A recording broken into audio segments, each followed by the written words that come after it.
সকালে বাজছে এখন 10টা। আমার যখন ঘুমের থেকে চোখ খুললো, আমি এখন মাত্র ঘুমের থেকে উঠলাম, আর এর মধ্যেই দেখছি যে সবাই কাজের দিকে বেরিয়ে যাচ্ছে। পাপা তো অলরেডি বেরিয়ে গেছে খাওয়া দাওয়া শেষ করে, আর ও শুভ এখন মাত্র রেডি হচ্ছে আর এখন বেরিয়ে যাচ্ছে কাজের দিকে।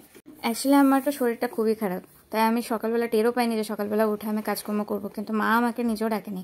আজকে মা নিজেই সমস্ত একা একা সব কাজ করেছে, কিন্তু এখন আমি নিজের থেকে ঘুমের থেকে উঠে গেলাম আর দেখি যে মাকে কতটুকু হেল্প করতে পারি। বাইরে যখন বেরিয়ে এসেছি তখন দেখি মা এখন ঠাকুরঘর থেকে বেরিয়ে এসছে মাত্র। মা নিজে খাবার খেলো, তারপরে আমাকে খাবার বানিয়ে দিল।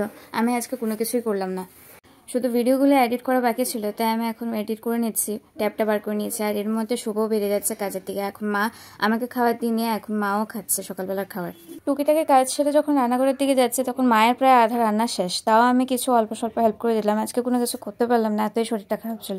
কিন্তু আজকে বলতে লাগে আমার সবার আগে খাওয়া শেষ, আর কে কখন এসছে খেয়েছে আমি কিছু জানি না। বিকেল যখন হয়েছে তখন দেখিয়ে শুভ নিয়ে এসছে আমার জন্য মোমো, কেন শরীরটা এতই খারাপ লাগছিল যে আমি কোনো কিছু করতে পারছিলাম না।